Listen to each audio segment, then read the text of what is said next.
That was the battle march Sarsfield's Men, played by the Irish Defence Forces Band, most widely recognised as the heir to the ballad McAlpine's Fusiliers. Good afternoon, good evening, whatever time of the day it is that you tune into these podcasts. Welcome back to the Lost Songs of Ireland podcast. I'm your host, Bill O'Brien. Today we're going to be talking a little bit about Patrick Sarsfield. We're off to Limerick for this one. Sarsfield is heavily associated with Limerick. There's statues of him all over the city. He's very, very famous for leading the defence of the siege of Limerick, which is one of the most important events to have happened in Irish history.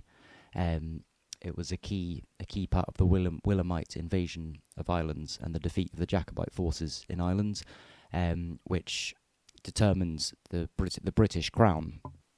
The effects of which very much determine the state of both England and Ireland, and consequently the rest of the world after that.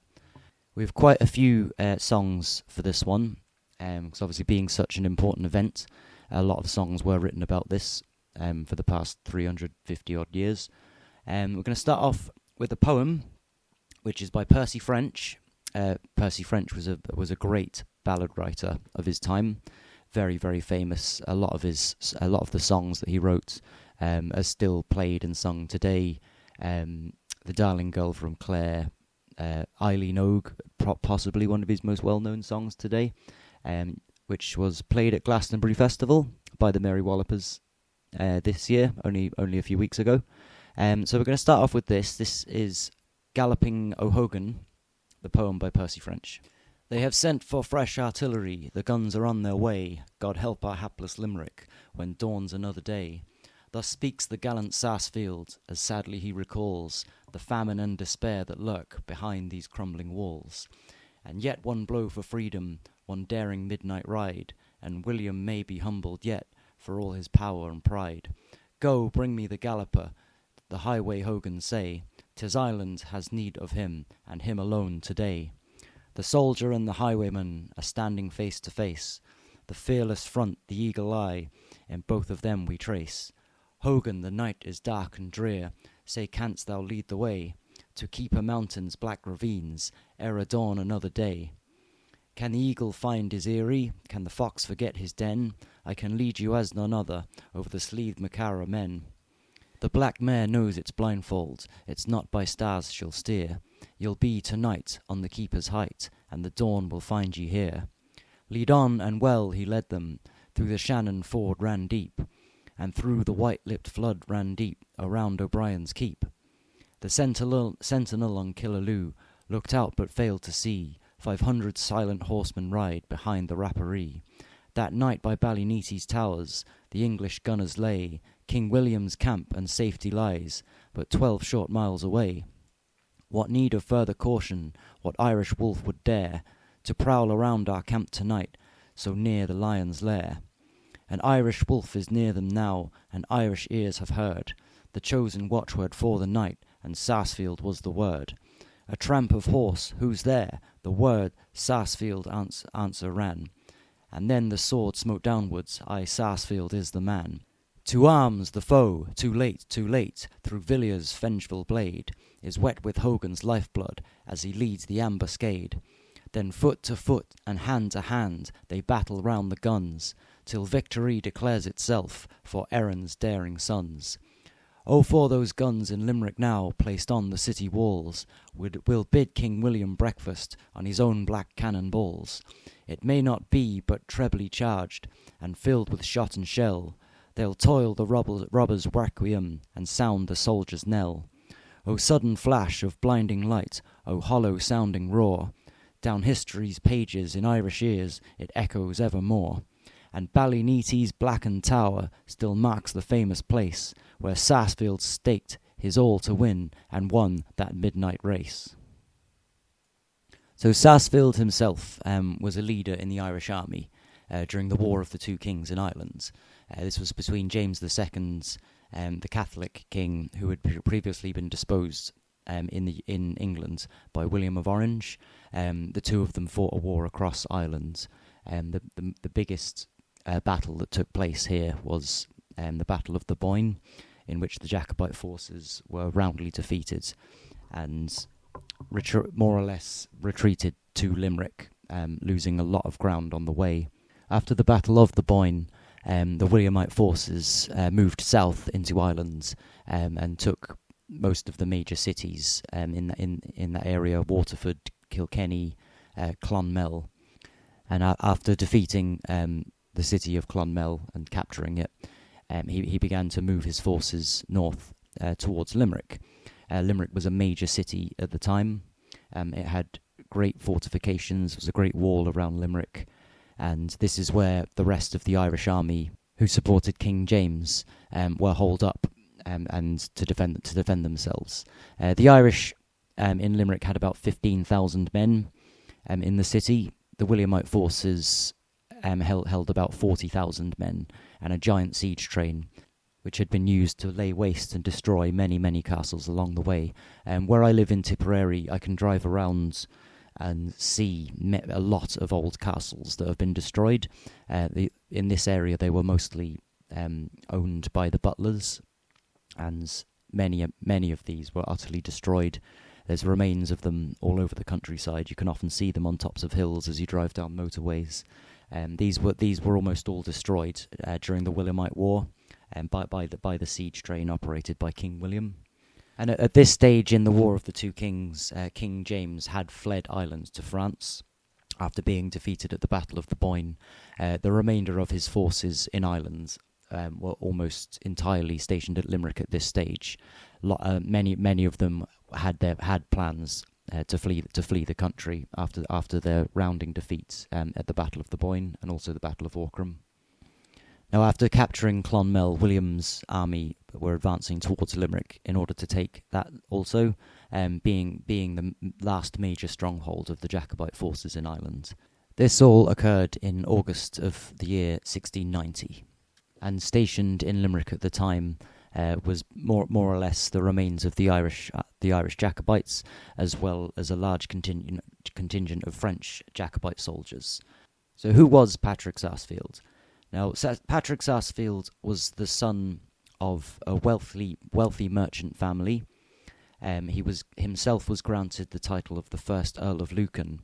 His father was William Sarsfield, a general in the English army, who served for most of his life in the English army and was granted the title of a knight. As a Catholic, he was supportive of the Jacobite cause, and he began his military career in the Third Anglo-Dutch War of 1672 to 1674. During this war, he rose to become a senior commander of the Jacobite army. This is following the dethroning of James II in the English Glorious Revolution. After the Anglo-Dutch War, he returned to Ireland and took up residence at Lucan, where he was granted the title of First Earl of Lucan. He was a champion of the Catholic cause in Ireland and was appointed to Lord Deputy of Ireland in 1687, where he created a Catholic-dominated Irish army in the country, supportive of King James, and was one of the most senior commanders of the Irish army. He was a very well-known and very well-respected leader of Catholics in Ireland. And it's said that the popularity of the name Patrick in Ireland stems from Patrick Sarsfield and not St. Patrick, following his successful defence of the Siege of Limerick and also his ride to Ballyneety. So we're going to talk a little bit about Sarsfield's ride to Ballyneety, where he destroyed the siege train approaching the city of Limerick. But first, I did a little bit of digging in the school's collection, and I found what's listed as a poem called Sarsfield's Ride to Ballyneety. Looking at this poem, I'm quite sure it's not a poem, that it's actually a song, and the air to it is the Dawning of the Day, which is most recognisable to you as being Raglan Road. Raglan Road was also written to the air of the Dawning of the Day. So I'm going to play and sing this to you, and hopefully we've got the air correct for this, but I'm quite sure that it is, purely because the last of the first verse, the last few words is dawning of the day, very much the same as Raglan Road. So this is Sarsfield's Ride to Ballyneety.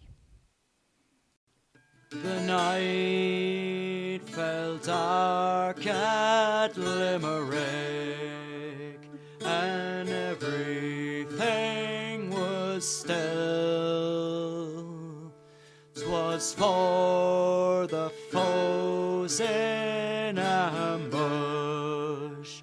We lay beside the hill, like lions we waited to rush upon and pray, with gallant Sarsfield at our backs, by the dawning of the day. From Dublin came the foeman, with guns and shoes and all, to gain the walls of Limerick. They'd won for 10 times more, but little was their dreaming, that they're to work their doom. We came with gallant Sarsfield, all down from Welsh leaf bloom. At the deadly hour of midnight, each man lay on his steed, and through the streets of Cullen we dash like lightning speed, and o'er its hills like thunder, to Ballyneety's walls, where lay the foe securely, with guns and stores and all. They asked us for the password. Sarsfield is the man, and here we are, our general cried, and down on them we ran. 'Twas God that cleared the firmament, the moon and stars gave light. 'Twas for the battle of the Boyne we had revenge that night, and when we had them all slain, and left them in their gore. We took their pikes and baggage, their guns and stores and all. We built them near the old castle walls. We lit the foes well high, and this we did right splendidly, and blew them in the sky. Then gallant spoke brave Sarsfield, and fast we rode away, and many a health in Limerick town was rose the next day. Here is a health to Sarsfield that let us one and all, when we burst the big gun Sheila, we at Ballyneety's wall.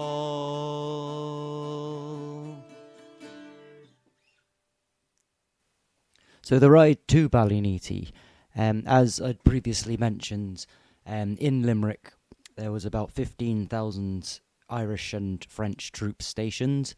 The generals, including Sarsfield, were divided about the matter of whether the city was possible to be held against the Williamite forces or not. A lot of the French generals decided that it wasn't, and were beginning to make plans to exit Limerick and sail back to France. Hearing this, King William decided to hasten his advance to Limerick. So from Clonmel he set off with his men and his siege train. They made it as far as Cashel in County Tipperary, which at the time was a heavily Protestant town. His troops regrouped, assembled a siege train, collected all the supplies and ammunition that they needed for the siege of Limerick. Hearing the news that there was division among the army in Limerick, whether or not the city could be held or not, William took this as a sign to advance as quickly as he possibly could. So he marched his army on the 7th of August, 1690, towards Limerick, and they stopped and camped at Cahercornlish, which is a few miles south of Limerick. They marched ahead of their siege train. Obviously, siege equipment was full of wagons, cannons. It took a lot more time for this to catch up for them. The army ahead of the siege train took camp at Cahercornlish, and a deserter from William's army approached Limerick city and informed the defending Irish army that the siege train was on its way from Cashel and would be arriving within a couple of days, and that they had very, very little time to prepare for the siege. Knowing this information now, Patrick Sarsfield took the decision to send out a group of riders led by himself to intercept the siege train that was largely unprotected, in an attempt to prevent it from catching up with William's army that was waiting. He knew that there would not be an immediate attack from the army based at Cahercornlish, and he had a few days at his disposal to turn the tide on this war. The siege train left the town of Cashel on the 10th of August, and comprised of 155 wagons of stores, which was mainly composed of ammunition for the military, cannonballs, etc., 6 24-pounder cannons, 2 18-pounder cannons, 5 mortars, 18 pontoons, and 12 wagons of biscuits and other provisions for his army. He enlisted the assistance of O'Hogan, Galloping O'Hogan, which was the subject of the poem that we started this podcast with.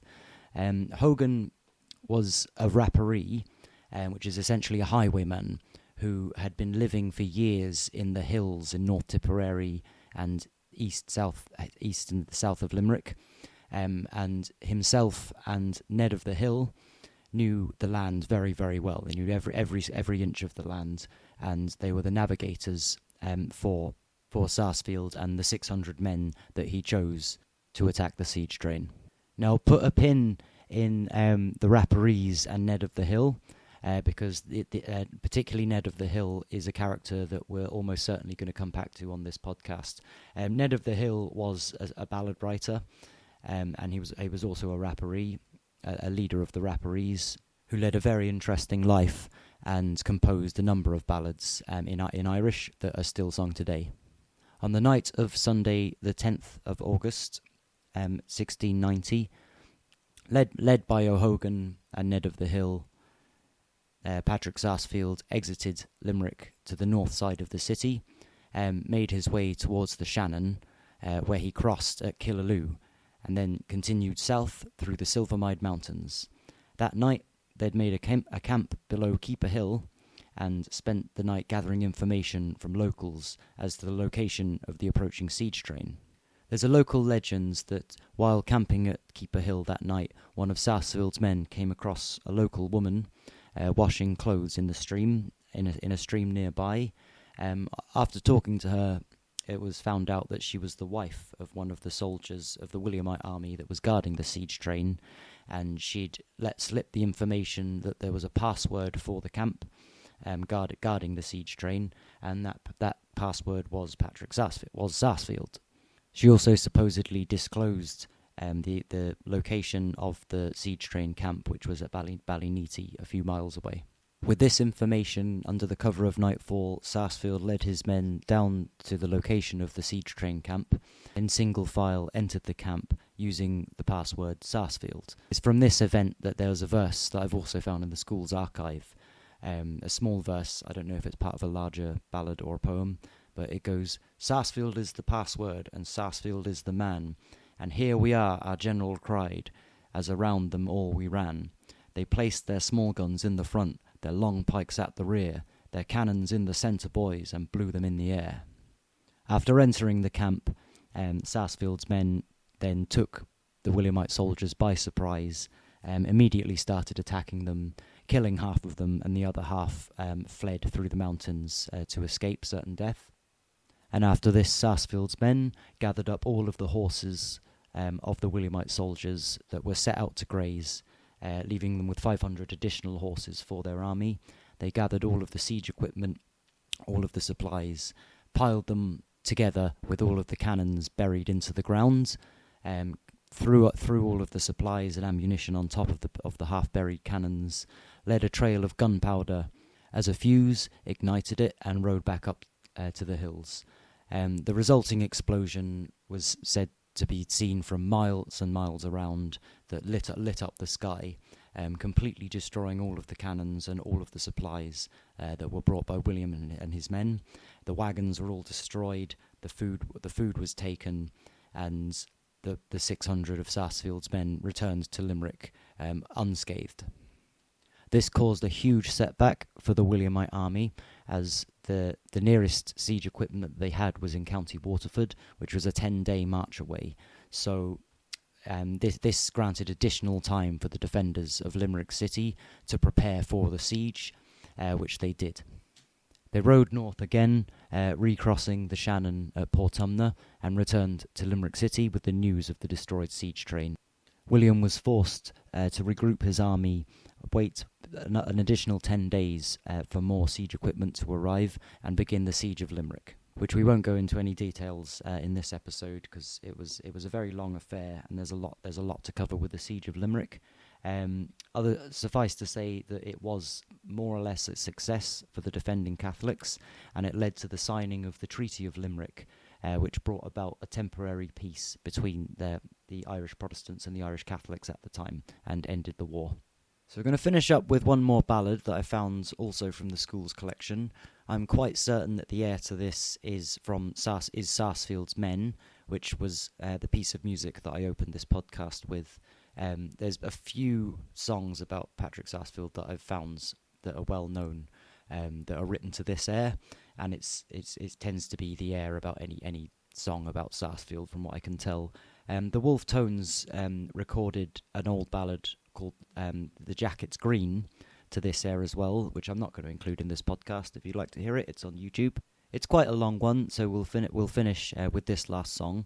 In the meantime, if you do enjoy this podcast and the work that I'm doing, do give it a like or a share, or come and say hello to me on Instagram. I'm BaldBill on Instagram, BAULDBILL, and your likes and your shares, they really, really help to get the podcast noticed and bumped up into the algorithm. Again, I do also have a Patreon. You'll find that in all of the links. If you do feel like supporting the work that I do, it's always appreciated. If I met you in the pub and I sang you a nice song, if you'd buy me a pint, do feel free to subscribe. The minimum amount on Patreon. Every little bit does help. So this is The Night I Rode with Sarsfield. As I said, it comes from the school's collection. The note attached to it says the song was composed by Mr. Peter Callanan Crawwell from County Galway. It says he composed the song about a soldier who was with Sarsfield on his ride when he left Limerick to blow up the siege train. It's written from the first-person perspective of a soldier under Sarsfield.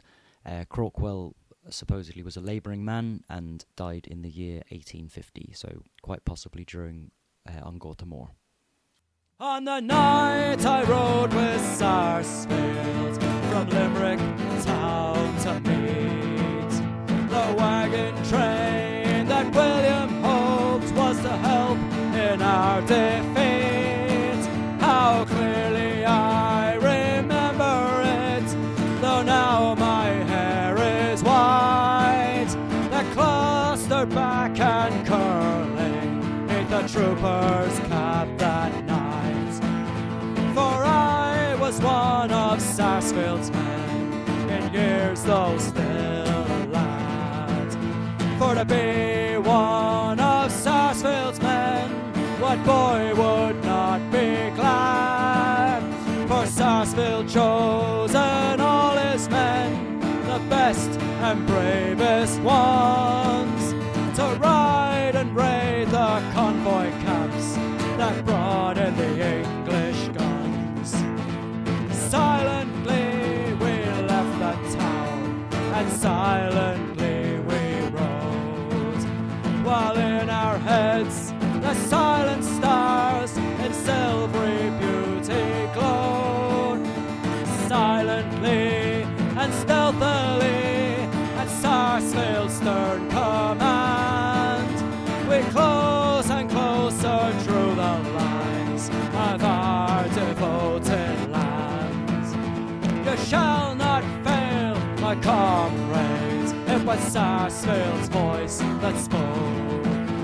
For Limerick's and for Ireland's fate depends upon this stroke.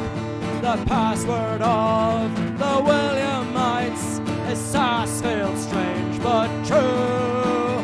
And with that word upon your lips, you'll save past century through. The sleeping sentry at his rounds perhaps was musing of his happy days in childhood on the pleasant English shore.